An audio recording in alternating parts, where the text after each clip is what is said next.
Yo, we are back, man. We are back in this place. Kingdom Ox on all the socials. We are happy to be back with you guys. Yo, I got a legend in the building, man. I got a Philly legend, a Philly. I ain't gonna say brother. I was gonna say brother. I'm not from Philly, but a Philly legend in the building, man. I would say one of the banner carriers for the hip hop Christian. If I'm gonna be honest, can I say that? Can I say Yeah, that? for sure. Okay, Anyway, it's up to interpretation, really. So I feel like people can, decipher it how they see fit. got you. Okay, we got Japhia Life in the building, ladies and gentlemen. We Yeah, got Japhia yeah, Life, man. This is what's up, man. Bro, yeah. Happy I'm to glad be you're here. here, man. Yeah, man. Yeah, I'm glad to be here, man. Man, appreciate you. just tell us your story, bro. Let's start from the beginning. Like I Yeah, know your testimony is crazy from the start. I remember hearing it back in the day, and I was like, "Oh, that's crazy." So, can you tell my audience just a little bit, not a little bit, but just tell them about yourself, how you got started in the beginning. You know, right before right, Pages of Life. You know what I'm saying? So let's right. get to it. Yeah. So grew up in Philly, born and raised. Originally, I was born in North Philly at a hospital in North Philadelphia, actually Temple University Hospital. Okay. Um, but we lived in South Philadelphia. Um, moved to moved to West Philadelphia. I think when I was in fourth grade, fifth grade, Okay. something like that. Both parents, you know what I'm saying, a younger sister, 4 years younger than me. The oldest, just me and my sister. And I mean, it was good. Like when we got to West Philadelphia, it was a better place, a nicer house, but right across the light from around the corner, it was the hood.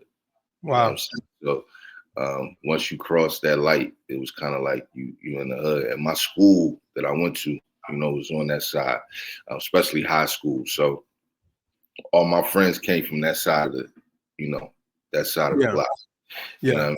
So I'm technically where I'm from, where I claim that when people hear me say Noble Hill or Noble Street or say names like Maine or Nate or Dave or Mutaz or Tez, you know what I mean? That's from a neighborhood that I didn't live in, but that's where I'm from. Got You know, you. because I hung where my friends lived at. Got you. So Okay. that's where my friends live. So that's where I'm from. I tell people, like, if anybody ever wants to know where somebody's from, ask them where their friends that they grew up with, where they grew up at. Got you. Okay. Okay. That's what's up. So for anybody who would say like I'm not from around there because I never lived on that block, my mama never lived on that block, I was around there every day. Got you. Got you. So was So, West Philadelphia like? What was West Philadelphia like? I mean, I think everybody going. If you gonna hear this, you probably gonna talk about born and raised. You know what I'm saying? You're gonna think Fresh Prince yeah, of Bel Air. But yeah, what was West Philadelphia like as a kid going into your yeah, teenage years? yeah. It was. I feel like West Philly was kind of more like a fashion show.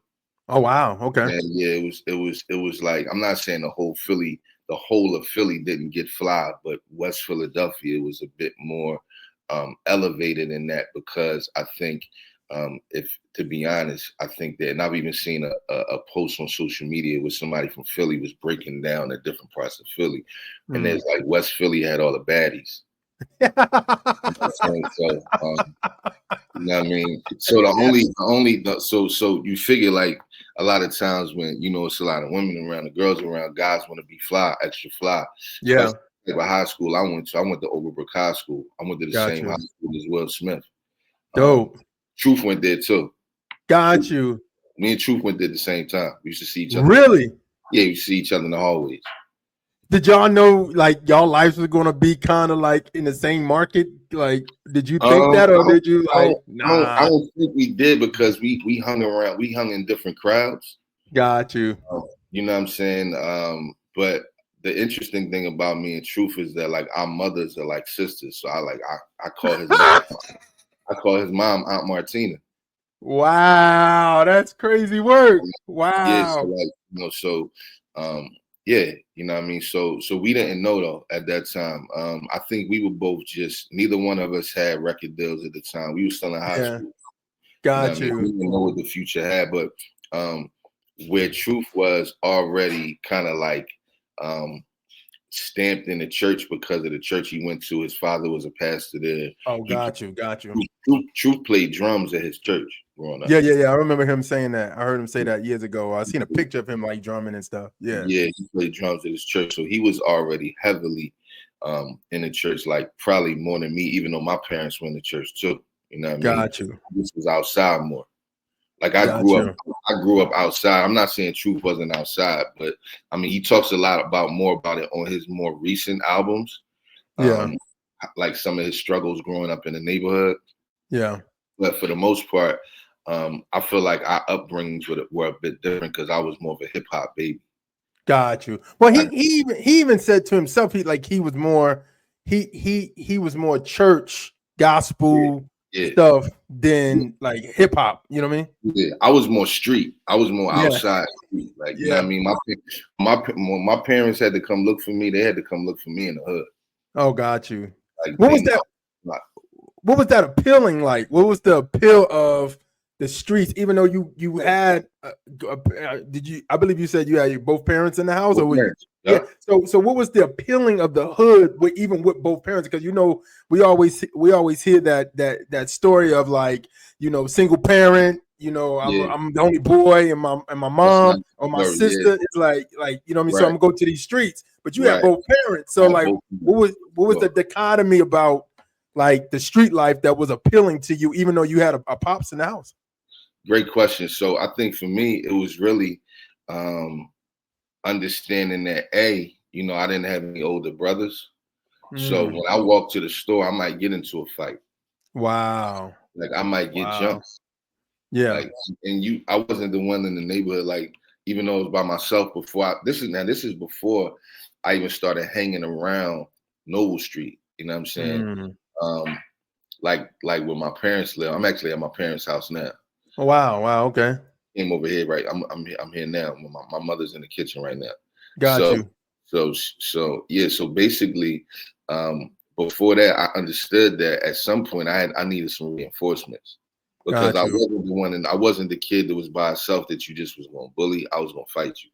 Got you. We was just going to fight every day till you felt like we wasn't going to fight no more. So by the time I got to middle school, I started hanging with a guy named Nate that was from North Philadelphia. He moved up to West Philadelphia from North Philadelphia. Yet he was still going to school in middle school in North Philly. Here's the kid. They sent me to North Philly. Oh, wow.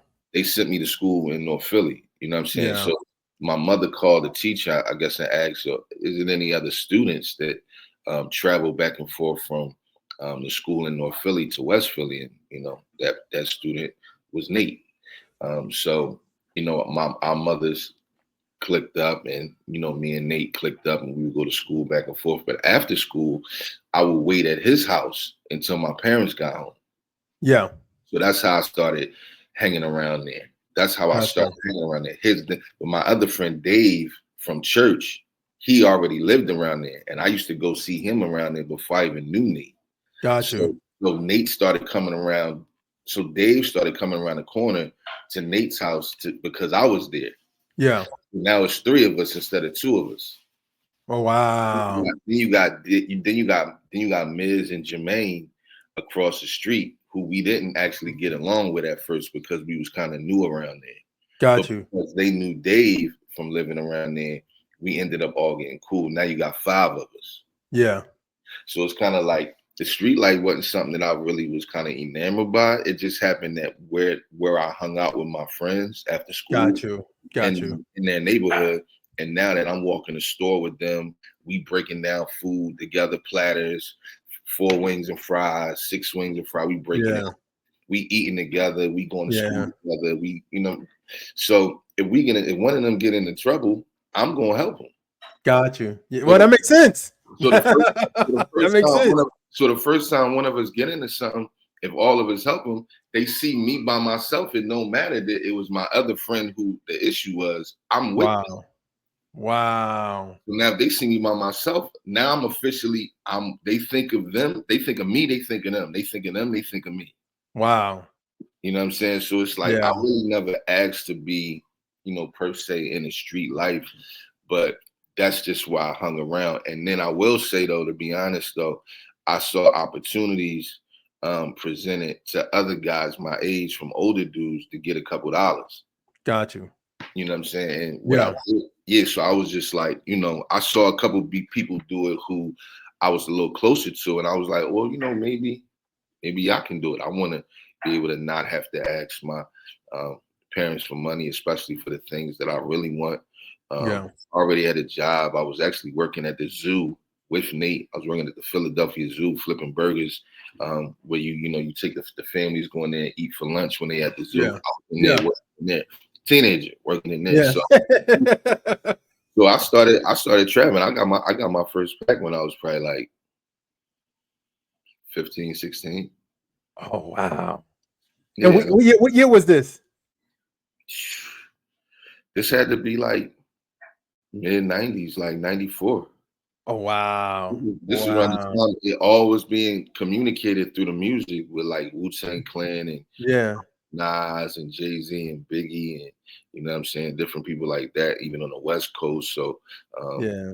T.R.U.T.H and Yeah. Too Short and people like that. People even like in the South too at that time, like Scarface. Yeah. So like everything that they were rapping about, we were seeing Mob Yeah. Deep, Yeah. and so it's like they lived around the corner from us. They just was in New York. Yeah. But the funny part is y'all don't get credit for starting gangster rap because of Schoolie D started it. Thank you. Schoolie D started it. Thank you. And then Ice-T saw a Schoolie D, and this is documented. Ice-T said this. He said, "I saw a Schoolie D, PS came and was like, I'm gonna do my version of that on the West Side." And that's how 6 in the morning was born. Yeah. So y'all started it. Y'all started gangster rap. And Schoolie D is from West Philly. Wow. Yeah, he's from West. Wow. Actually, if you watch the movie King of New York with Christopher Walken, all the rap music on there is Schoolie D. Wow. See, that's something I didn't know. That's crazy work. So everything on King of New York with like, I mean, what's so funny about yeah. Schoolie D. Yeah. Wow, that's crazy. Because the funny part about that movie is like New Jack City came out before that. So seeing Wesley Snipes as a cop before he was after he was Nino Brown was kind of crazy at that time. So that's ridiculous, bro. But I mean, but like did Philly? I'm sorry. Go ahead. Now I was just gonna say down the street too. You had Cool C and Steady B. Okay. And Hilltop Hustlers. They like one of them is doing life. One of them on death row. You know what I'm saying? Hey. They were about that life for real. Robbing them. They robbed. After they was famous, they robbed the bank and ended up killing a woman police officer in the process. And I actually went to school with her son. After that happened, the school I went to, like I saw her son and we was cool. He was like, that was his mom. Wow. So okay, man, you are now in the streets. You're in the streets going crazy. What was that? What was the street life like? And like what was you like loving about it? And then what was that turn that made you go, oh, I gotta go? Yeah, good. That's good. So basically, for me, it was really just understanding that, I had accepted Christ before I was on the streets. Oh wow. You know what I'm saying? Wow. So Yeah. technically speaking, I was, really in a backslidden condition. Oh wow. That whole time, because you understand, like some of the things that I experienced when I was a child, and my father and my mom, just being in the Lord like that, I understood that God was real. You know what I mean? Yeah. So there's some of the things that I saw his activity. I was aware of his presence as a child, and I was not only aware of his activity and presence, I was aware of his call on me as a child. Wow. From young. So I knew when I got older, I was going to end up, living for God fully, like 100%. Wow. Became a man. I knew that was the end goal. That was the end road. So for me, just being in the streets, the thing I loved about it was just being with my friends. Like the sense of camaraderie, community, protection that we gave each other, love, security, how can I say, what's a good word to describe it? Um, we kind of gave each other the encouragement that we needed. Yeah. Um, we affirmed each other in terms of dignity, Yeah. Yeah. and I So wasn't. family. Yeah, So family. Yeah, like a family. yeah. So I wasn't really experiencing that a lot at churches at that time. Yeah. Doesn't mean it didn't exist. It just means that I wasn't experiencing it at that time. Yeah. So, but eventually, I was kind of like, this got to end. And then when my friend, I remember my friend Dave. You know what I'm saying? Like he had his cousin, his first cousin, is actually married to Ambassador. Oh wow. Like, I'm technically like the cousin that's not the cousin. You know what I'm saying? Okay, Japhia, okay, real quick. Yeah. Sidetrack. Yeah. You too close to all these people, bro. Like, I'm telling you, man, I'm right there. how I'm did right you there. not get on cross movement record? I mean, we're gonna get there. We How gonna did you get there. not how did you not get on these situations? It's like I went to school with Truth, his mama know my Yeah. mama. Right, I'm right. cousins to Ambassador. Like, Great questions, man. I'm here to answer all of it.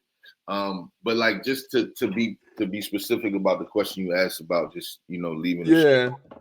things like that, I just understood that I felt the pull and the tug of God on my life. Got you. You know what I'm saying? And I saw one of my friends, it eventually ended up being like 8 of us all together. Yeah. And then it would be broken down in kind of like factions. Like it'll be 3 of us that's super tight, 2 that's super tight, these 4 that's always together, Yeah. these 2 over here, but we all are together though. Like Yeah. you might see us all outside together. Yeah. And these 2 might go to the mall. Us 3, we might go hang with some girls, take some girls to the movies. Yeah. Who knows? Like, you know what I'm saying? So Yeah. Yeah. but we was all family. But I understood that one time I remember Dave pulled me because so I was like, all right, cool. So I walked him to the corner. I walked him up the hill to Jim Steaks, where I shot the video, right where I shot the video for Coming Home that just came out. So we standing in Fire front joint. of Jim. This broad daylight. We talking. You hear me? Yeah, I hear you. You hear Yeah, I me? hear you. Okay. Yeah, I hear you. You Okay. good? Got you. Good. So basically, he was like, yo, I'm leaving. And I was like, well, okay, what time you coming back? And he was like, nah, I'm like leaving. I'm moving down south with my family, my parents. I want to see what God, has for me. I'm tired of seeing just what the streets has for me. Wow. And I was like, it hit me like a ton of bricks because I knew that same day was going to come for me. Oh Like when I had wow. to make that decision, you know what I'm saying? Because Wow. he needed Yeah. this first, and he never really came. He never actually came back to Philly. Like he came back to like see some family sometime and like for a couple funerals, but he never really came back to Philly. He's actually in Atlanta right now. Oh wow. You know what I'm saying? Like Wow. he's in some films and stuff like that, and out there, but still one of my best friends, my brother, he was like, yo, man, I just gotta see what God has for me. He was like, and you should too. Wow. He was like, all this life that we living out here ain't really about nothing. Yeah. You see, what's the name? He getting worse. You see this, so it's kind of like, and I didn't know that the main who I talk about Maniac. That was his rap name. He wasn't really like a crazy person. Yeah. You know what I'm saying? He was getting worse. Like he was, Wow. We found out that he was on crack cocaine. Mm. You know what I'm saying? And Yeah. which later helped me understand some things that probably happened with our squad some years before that I couldn't really do the math on. It didn't Yeah. make sense to me at Yeah. all Yeah. until we realized that he was on drugs. I'm like, I think this is what happened in this situation because so I was like, yo, man, I really got to make a decision. And then, long story less long, my mother, around that time, I think that same week, my mother called me and was like, yo, we having this convention at my church, at her church. And Yeah. I was singing before I was rapping. So she was like, you should come be in it. It's a singing convention. We're going to learn a lot of songs. I feel like God is calling you. I think it's time for you to kind of see what God wants to do with you now. Why don't you come be a part of the conference? learn the songs. Yeah. The, the final night is the concert. We sing all the songs that we learned. So I said, you know what? I'll think about it. What days is it? She said Thursday, Friday, and Saturday night. So I'm scratching my head because that means that's the weekend. Yeah. So I'm like, I got plans for the weekend. Now, Yeah. this is the 18-year-old version of me. Yeah. Okay. So I can't lie to you. In less than 24 hours, my whole mind changed and I gave a definite yes that I was going. Wow. That whole night, God had just like been dealing with me and working on me. Got you. And the Got next you. day I told my mother, I was like, I'm going. I'm going. Got you. And I went, Got and that was really a turning point in my life because not only did I sing and be a part of the conference, the songs that we were learning, the words were just ministering directly to me because of where I was in my life. wow. You know what I'm saying? And then Yeah. the end of the conference, see, this is where everything really changes. The end of the conference, they did. This was a church. My parents go. They, every church doesn't do this, especially Yeah. in, but they don't. All churches don't do altar calls, but this church did. It was a Baptist church, and they said, they did the altar call. Now Yeah. it's a big church in West Philadelphia, Beulah Baptist Church. It's like a big legendary church, filled up with people. So they did the altar call. Nobody came except, Mm. except for me. Wow. God had a place for you. The Now, spotlight was there. now, mind you, when I go to the front, I'm the only one standing there in front of a church full of people. Wow. So what that told me was God is putting this and me in particular, on display, not just Mm. for the world, but for the enemy too, for the devil as well. Wow. See, like he's Wow. literally mine now. Mm. Like from this day forward, he's mine, Wow. and this is how it's gonna go. So whatever you thought you had, Yeah. imagine what I'm gonna do with what you thought you had, meaning him, meaning me. Yeah. Yeah. So yeah, from there it was just I made a decision to live every day for God, like Yeah. till the day Yeah. that I die. I almost died a few times, like in the street, I almost died, and like Yeah. in terms of like health, I almost died. In terms of like me having like asthma attacks, I almost drowned a couple times when I was a kid. Wow. It wasn't just stuff like neighborhood stuff, street stuff, Yeah. regular life stuff too. Yeah. Growing up as a child, he getting hit by cars and all types of stuff like that. So I knew that it was time. I just knew Wow. it was time. Wow, man. That's an amazing story, bro. That's amazing because I just always go back to one of your lines when you was like, "Yeah, it's John Q's son. I got a new Right. heart." so, Yeah, I was, yeah. so I'm thinking like, did he get something stabbed him? Somebody got stabbed or Right. something like that. But I mean, that makes sense, bro. Like that makes sense. So okay, so what made you after that day? Mm-hmm. You're like singing in the choir, probably. You're doing your thing. What Mm-hmm. made you go like, okay, let me start rapping. Let me start, Yeah. getting into getting Right. into the Philly sound, not Philly Right. sound, but just in Philadelphia, rapping for Jesus Right. or rapping for, Right. your story, telling your story to Right. people. Right. So before that day, before my rededication, I call that my rededication to Christ. Before that day, we was in the neighborhood rapping. Got you. So Okay. I was rapping before I rededicated my life to Christ. Got you. Okay. I didn't start rapping as a Christian who was living, like actively living for God. Because I say I was a Christian before that in terms of belief and posture, in terms of my thinking, but I wasn't fully committed to God. Got you. Okay.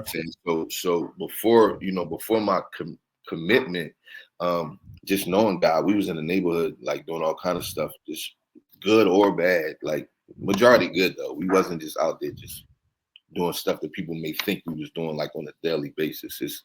It's beautiful times that I've had in the neighborhood, like Got beautiful. you. I love being from Philadelphia. I love growing up here. You know what I'm saying? Got you. Got you. Um, but we was in the neighborhood rapping, before Mm, I rededicated my life to Christ. So when I started rapping, um, it was just really me loving the culture, loving mm. the craft. I'll say, Yeah. Yeah. even more than the culture, just the craft because it was a form of expression, and it was communal. because it was me and my friends were doing it. It wasn't just I was the rapper. Actually, I was the last one in my crew to rap.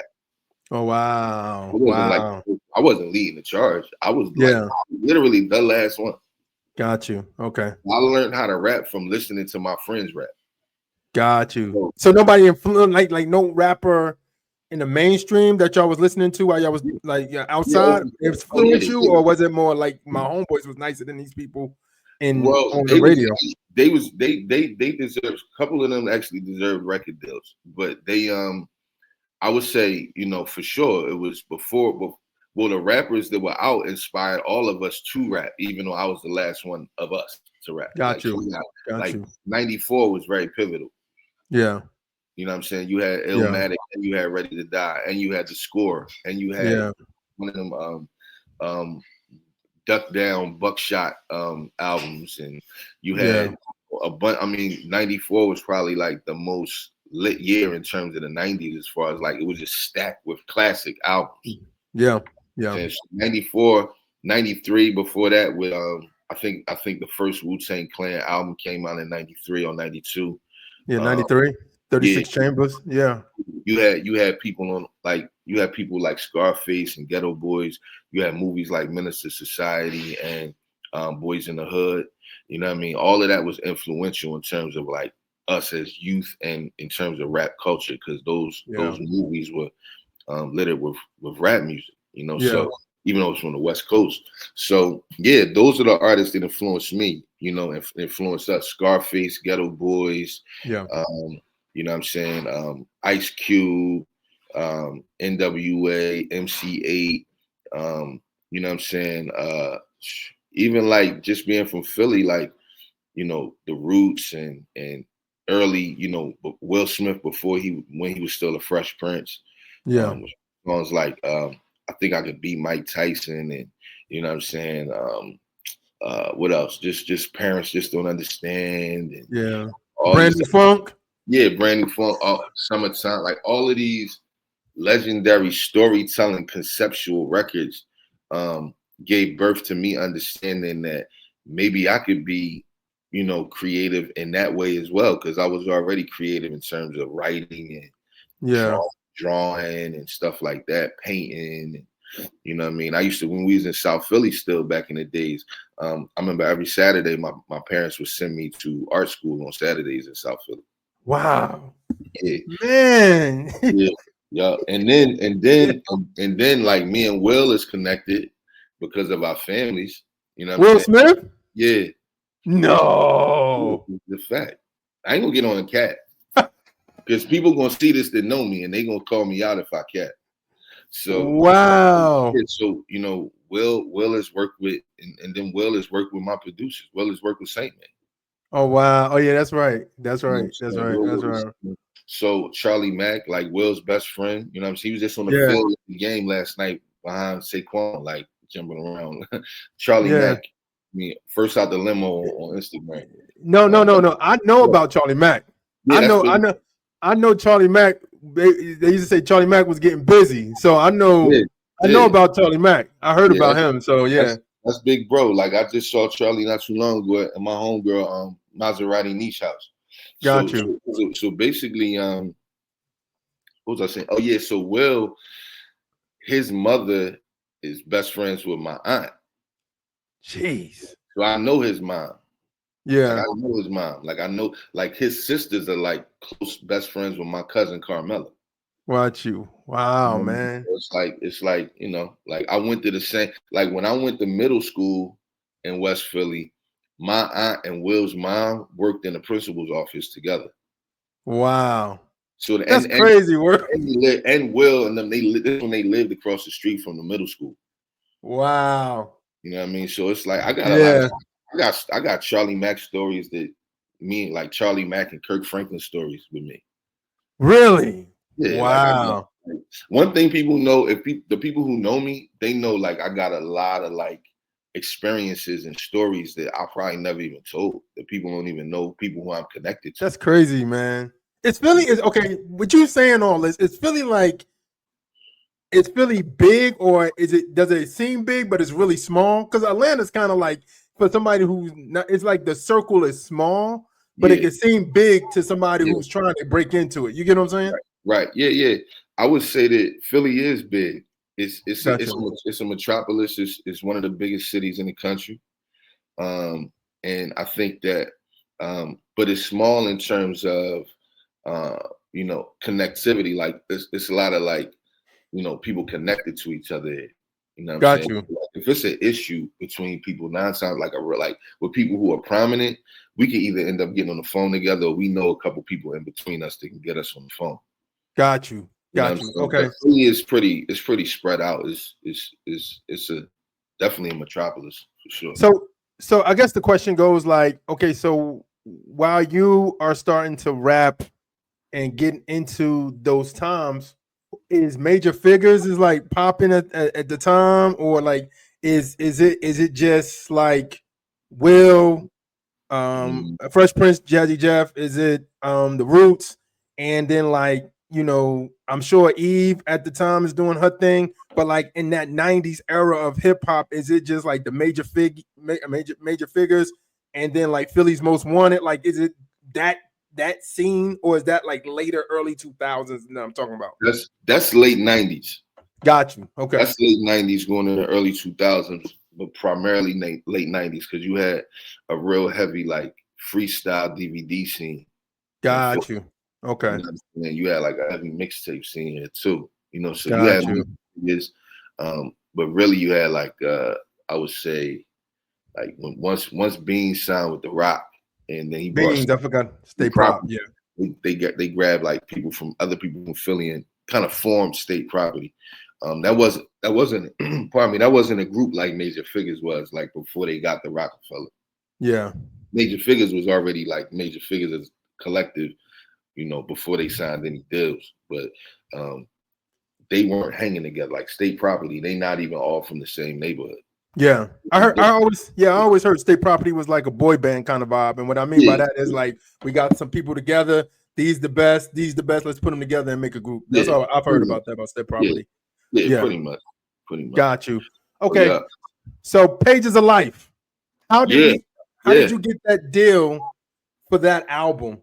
And like, was that an indie deal? Was that like a like an imprint deal? Like, what was? How did you get your record deal? Did you do a demo? Explain Right. that whole first album process. Got you. Yeah, so I ended up meeting, a guy named Jude Gavin, who was a producer, guy around same age as me, Italian, though. You know what I'm saying? From, you know, South Philly. It's a lot of Italians in South Philly. A lot of black Yeah, people too, but a lot of Italians in South Philly. So Italian kid from South Philly, around the same age as me, got introduced to him. And all he did was when he came home from work, he just digged in the crates and made beats all night wow, at his wow, apartment, in South Philly. You know what I mean? wow. So we first went down there and he was living at a house in South Philly. I remember it was like he had like a room in the back. He was living with some roommates. The next time I met him a couple months later, he had his own place in South Philly apartment, like up on the third floor. You got on the roof, and it's like South Philly is technically downtown. So you can Got see you. the buildings right down the street from Oh down. wow, So we used wow. to go up there in the summertime and just vibe out, talk, have conversations about hip hop, talk about our faith because he was a Christian. And then, it became a place where we could really develop our skills professionally, you know. Got you. Um, and just watching him make beats, one day he gave me beats for me to use, Yeah, write to, whatever. So I wrote to him, and we could record at his place too. So I came back. He was like, "You want to come record him?" I said, "Yeah." So I came back down and recorded him, and we had about 3 songs or whatever. And yeah. what he didn't tell me was he sent those songs to these other 2 guys, Italian guys that were from Philly, but that moved to Los Angeles to start a Mm, record label called Ready Rock Records. okay. So they started Ready Rock Records, and they put out albums with like MF Doom. This is the early MF Doom. They put out stuff with like Planet Asia, uh, the, Okay. the Far Ride, Raz Kaz, all of the West. Safari. Yeah, Yeah. Far Right. Yeah, Yeah. Safari. Who else was it? Diggable Planets, I think may have did a single or two with them. And So they had a distribution deal. did they have a distribution deal? I think they did. I'm not sure Okay. who it was with. I'm not Okay. sure who it was with, but I remember Jude, who's the architect, he was like, yo, he called me one day. He was like, yo, I didn't want to tell, like, because we used to play vinyl from Ready Rock Records, which was his homies. They used to send him vinyl. He would just play records that they was new releases that they put out. So I had become a fan of that label. Yeah. Just a fan. I was just a fan. You know what I Yeah. mean? They were in no way in close proximity to me in my thinking. Like it's Got just, you. I'm just a label. You know what I mean? Yeah. So, and I appreciated the stuff they were doing. I knew that Jude knew the guys who ran the label, but that's it. Yeah. So he had me call me one day. He was like, "Yo," he said, "I didn't want to tell you too early because if nothing came from it, I didn't want to get you, too excited for nothing." He was Yeah. like, "The songs that we recorded, I sent them to Kaz and Yuri out in L.A. They got Ready Rock Records." And I'm like, yeah, they got they doing their thing. Yeah. He was like, they said, well, they love the music, and they said that if we give them a couple more songs that we send them within the next week or two, he said if they like it, they'll fly us to LA and do an album with Hmm. Wow. you. And I was like, yeah. I was like, so can you get in the studio tonight? Can I come back tonight? I'm like, can I come back tonight? Like, Yeah. Yeah. so I eventually went back down, knocked out like 3, 4, 5 more joints. You know what I'm saying, real quick. Yeah. He sent those to Yuri, and about a week later, he called me in the morning. I mean, he used to call me all the time in the morning, real early. He was like, "Yo, get your bags ready. We going to LA." Wow. Like that. And about a week and a half later, we was on our way to the airport. Me and him, Wow. and That's crazy. I remember I went to LA, and Cass picked us up from LAX, and this is my first time on another coast, bro. Like Yeah. Yeah. Yeah. this is from like I'm an East Coast baby, but I grew up on West Coast rap too. Yeah. Yeah. You know what I'm Yeah. saying? We on my side, like we love West Coast rap. You know what I mean? Yeah. So, where I'm from, we love it. So they was just like us to me. So when we got out there, he took us to what did he take us to? He took us through. I mean, we went through Beverly Hills. Wherever we was going, we went through Beverly Hills, and I just remember being like, "This look exactly like how I look on TV. Exactly like how I look on the movies." You know what I mean? Yeah. I'm a spring chicken. I'm fresh out of Philly, out of West Philadelphia. That's like they picked me up out of West Philadelphia. If you want to like get a specimen from West Philadelphia and you just pick me up, just like boop, and just put me over on the West Coast. That's what it felt like. Wow. It was such a different world to me. And I remember it was sunny outside. It was like the best weather ever for it to be your first time in Los Angeles. Wow. You know what I'm saying? So we went to Studio City to meet Sway and Tech. Oh, wow. Okay. Yeah, so we went there. That's why I like Sway kind of like know about me already. Got you. A lot of people think because I've never been on Sway that Sway don't know me or never heard of Yeah. me. You know what I'm saying? Yeah. It was a long time ago that we met, but Yeah. there's some years. I'll get back to the deal conversation. But sidebar, last time I was uh, in Long Beach. Well, one of the last times I was in LA, I was in Long Beach with Tina Jones, Fourth Avenue Jones. Yeah. Yeah. Yeah. Of course. So that's like my sis. So I'm out there with her. We riding around LA. So we in Long Beach, and she get a phone call, and she put on speakerphone. She like, this Sway. Sway just called her. You know what Wow. I'm saying? Yeah. And so she was like, "Oh, I'm chilling, riding around with my friend from Philly, a rapper or whatever." And I think he know about me. You know what I'm saying? So she was like, yeah, he was like, "What's his name?" And she was like, Japhia Life. And I remember Sway was like, "Oh yeah, I know him." Oh, wow. He was like, Wow. because I think he this is when the vinyls was real heavy, Yeah. like when Pages of Life came out. Yeah. You know what I'm saying? So when that conversation happened, like way after Pages of Life, but when Pages Yeah. of Life came out, it went to everybody who had a desk in hip hop. It went to them. Wow. You know what I mean? So Yeah. I remember Cephas that I don't know if he's still down with Menace or whatever, but Cephas, actually, I keep calling him Cephas. Cephas, he told me when he was I think before he was a Christian, he said he had a radio show at a college where he's from. And he said before back then he got Pages of Life on vinyl at his college to play. Oh wow. Wow. You know what I mean? So what people Yeah. don't, yeah, so to answer your question, like that's how I got that deal. Like they took me to Fat Beats out there. They showed me like, oh, where my albums would be. I'm looking around Fat Beats, like you got all these different albums that came out on vinyl, and it's like Fat Beats was primarily vinyl. Yeah. Yeah. Yeah. Fat Beats on Melrose. So it's like Yeah. telling me this, they taking me Fat Beats and you know what I'm saying, introducing me to the people who run the store and, you know, taking me through Melrose and Sunset. And, you know, so it Yeah. was a good time. You know, I did the deal. The album came out, you know, it got critically acclaimed. It did good overseas. I mean, you still got people now telling me they text me or send me pictures of like vinyl of my album from like Germany, Japan, all kind of places had my Yeah. this like that's why I tell people we get into like some other things as well in the conversation, but that's why I tell people like my origins as a Christian that raps are not in Christian rap. Yeah. And I think that Yeah. that's the miscommunication for a lot of people. That's the disconnect for a lot of people. Yeah. Because most of the people I know were started rapping after they do Christian hip hop, started rapping after they became a Christian. Got you. It's only a handful that's not the story for them. Like you got people Yeah. like Dayton, you know what I'm Yeah. saying, and some other people, you know. So I was already before. So well, I'll say Dayton wasn't a Christian when he first started rapping. That's a connecting thread with me. Yeah.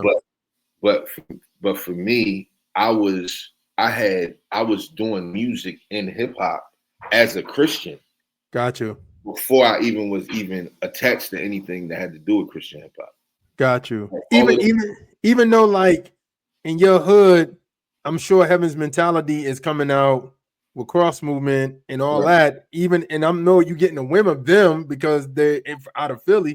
So is that something that you saw and was like, I'm more hip hop Christian than a Christian? Like, I wasn't though.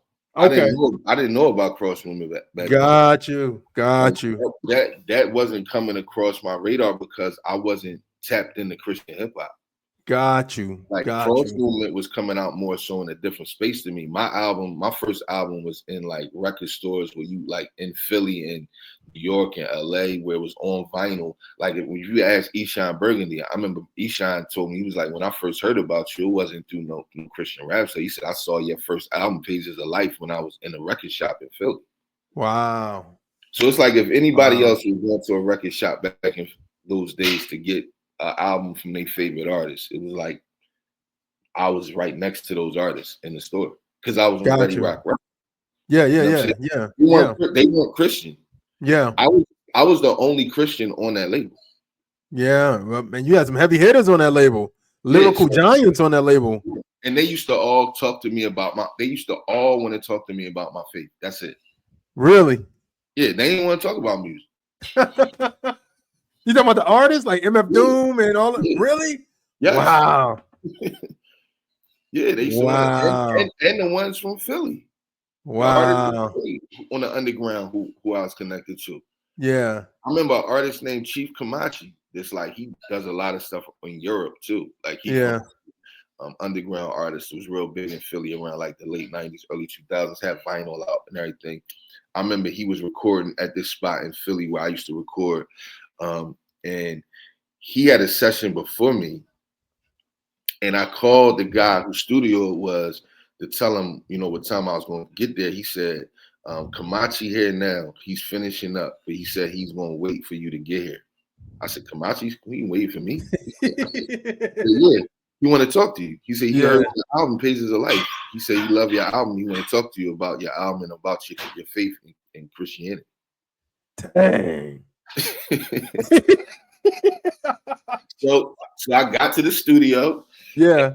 He stayed after his session and stayed for my whole session while I recorded till I was done. Then we left together, went to go eat together and everything, and just talked about like my faith in Christianity. And it was really me clearing up a lot of misconceptions for him that he had about the church and about the Bible and about Christianity. Got you. Whole So conversation. so was that one of those things where, because okay, just to be fair, mainstream hip hop, when you talk about mainstream hip hop, you always get different worldviews, you get different synchronisms, you get people mixing stuff together. And I think the misconception about underground hip hop is like dudes are either Muslims, dudes are 5%ers, dudes are like every other thing but Christianity. Is that something that you saw different when your first album came out, or was it more Um, like it was everything?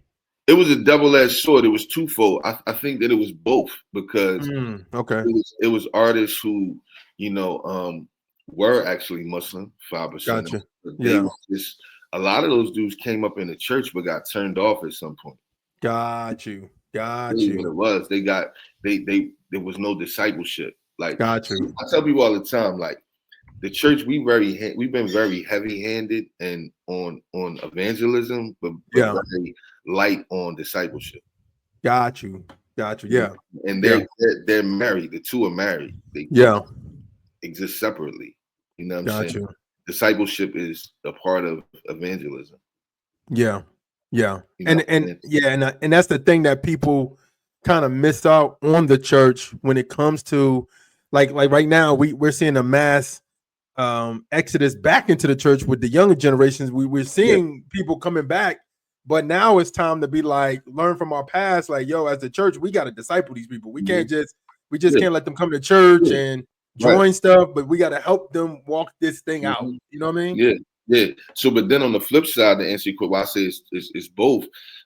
You know, there was artists who I met who I thought like in the industry and who I thought like in hip hop who I thought were Muslim or whatever that I met them and they weren't. Like I give you prime example. Like I'm I'm cool with Peedi Crakk from State Property. Yeah, Like Peedi, I thought he was Muslim. yeah. I got on the phone with Peedi. He told me, he was like, I'm not Muslim. I never was. Actually, my whole family is Christian. Wow.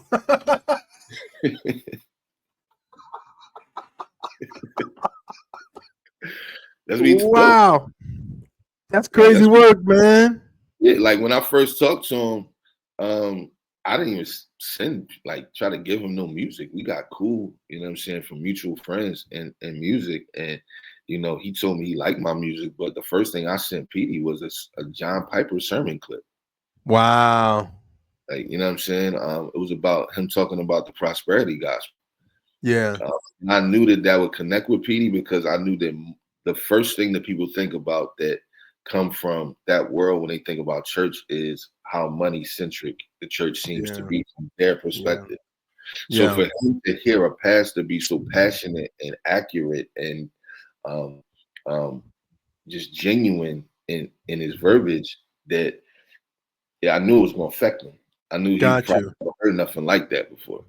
You Got know, you. somebody denouncing those things that he feels are wrong himself. Somebody like Petey, he like that's not okay. That pushed me away from wanting to be more dialed in with the church as a Yeah. young person. So for me to like introduce something to him that was so countercultural in terms of church culture, I Yeah. think it really rocked him and affected him. And he called me immediately. Petey called me. Crack called me. He's like, "Yo, Fire, what is this? What did you?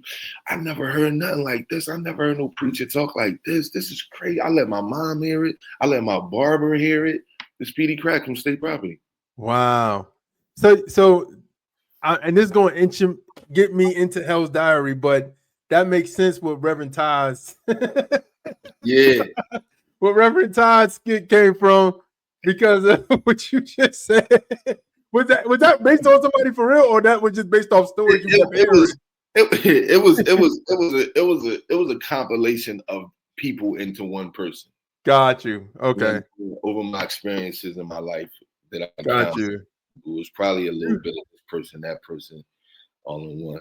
So no, the funny part is I felt like in my mind, I'm like, based off what you're saying to me just a few minutes ago about Peedi Crakk, Yeah, it made me think like, so you was one of those people going like, yo, what he talking about right now in that prosperity thing yeah, is not the move. yeah, And this is it. So now you're taking money away from people. You know what I'm saying? Like you're taking money away from people and thinking like this is how church is supposed to be. You know what I mean? yeah, yeah.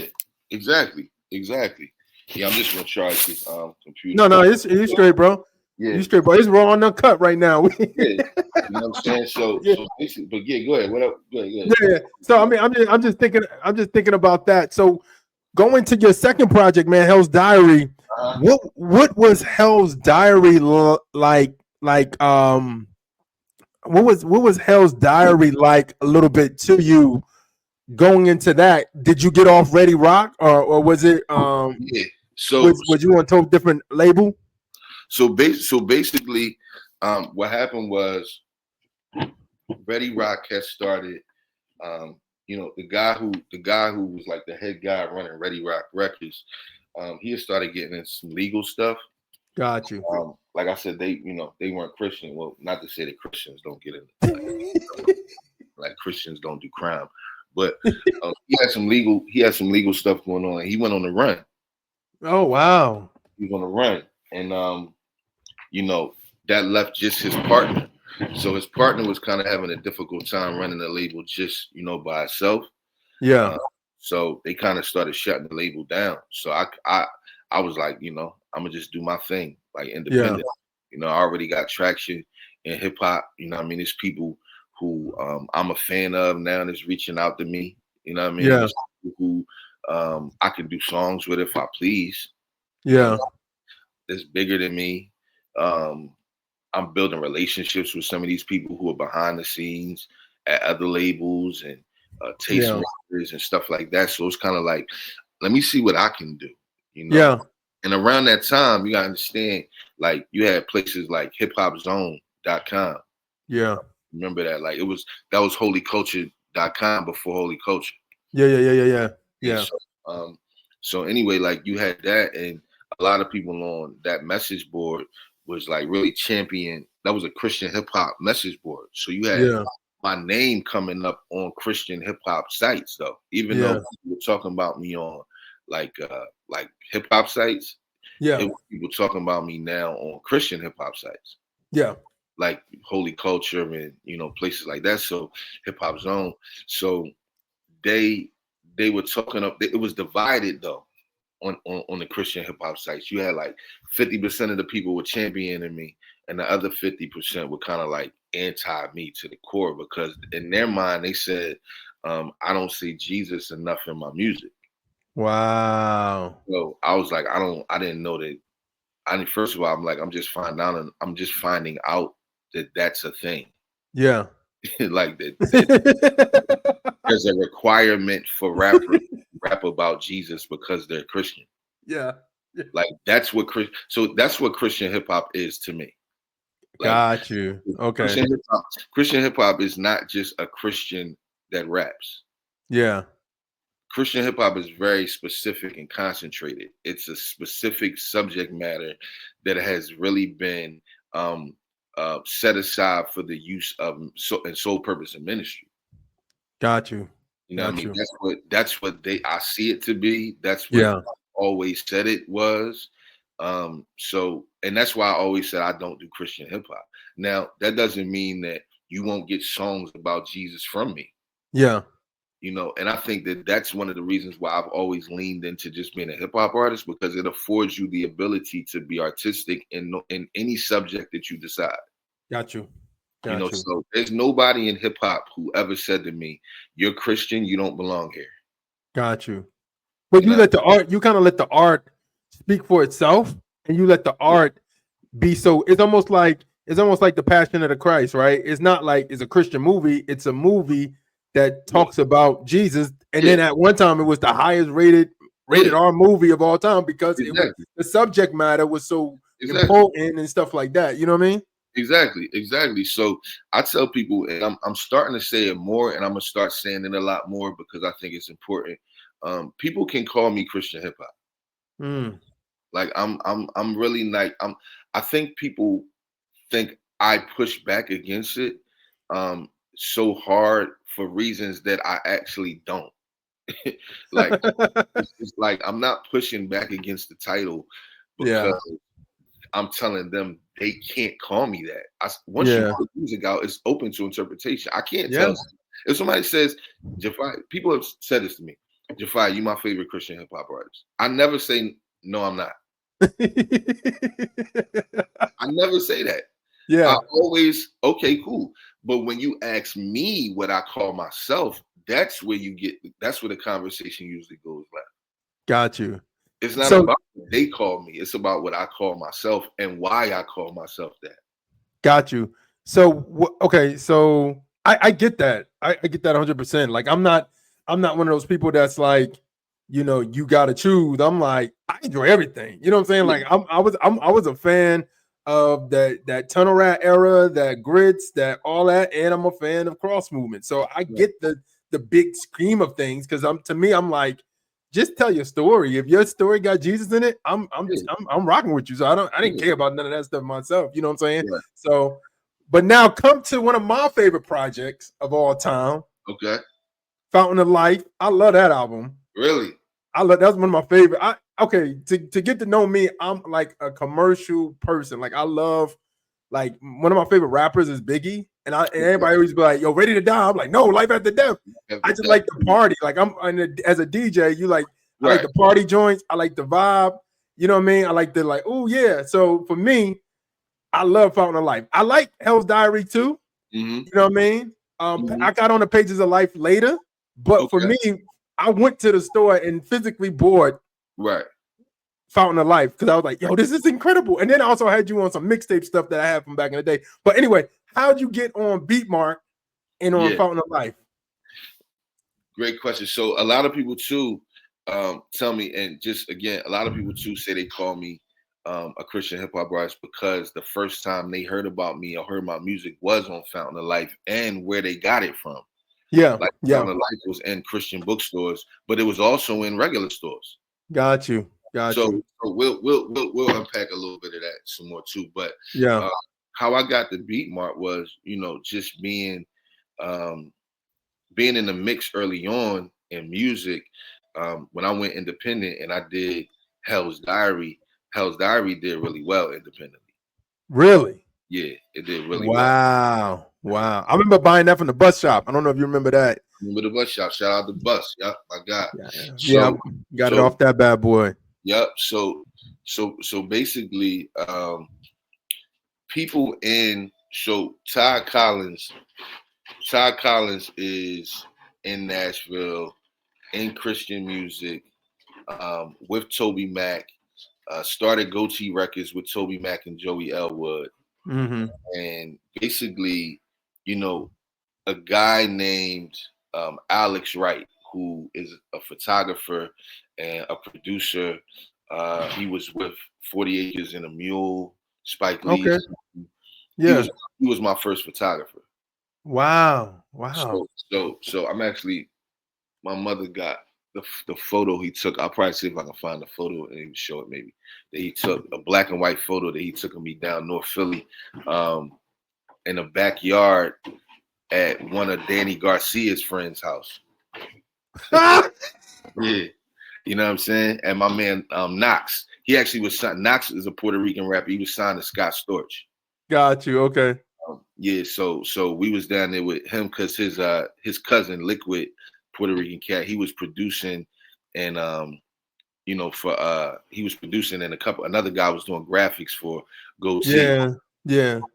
I So remember I remember Liquid because he did a lot of remix for like a lot of goatee artists. He was doing a lot of remix versions of yeah, songs and stuff for back in the day. yeah. Yeah. So they all cool with Danny Garcia. They all like Yeah. family, you know what I'm saying?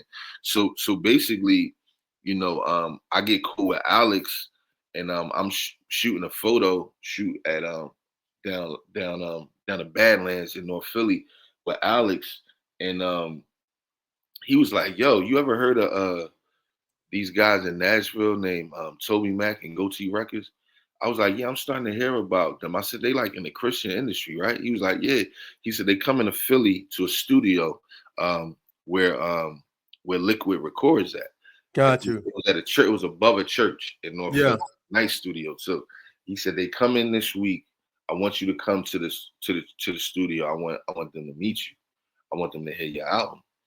I'm like, all right, cool. So I come through, and it was basically, it wasn't even Beat Mart at the time. It was Todd Collins and a bunch of the people who was like label reps and worked at Goatee Records. Mm. They came to Philly. So we went down South Street from the studio to, go shop. They wanted to go get some sneakers and get some food or cheesesteaks, whatever. So we took them down South Street. The whole way from the studio to South Street, they played Pages of Life. And it was like in like a truck or something we was all in. Yeah. And they just banging Pages of Life the whole from on repeat, right? Wow. So, and they like, yo, this you, this him. They're like, yo, we gotta get you to Nashville. Like, yo, we could tell you Christian just from Yeah. heart posture in your content, Yeah. but you're not like trying to like be pretentious about it. You're just communicating your life. You know what I'm Yeah. saying? It's not like you're trying to make a Christian rap song.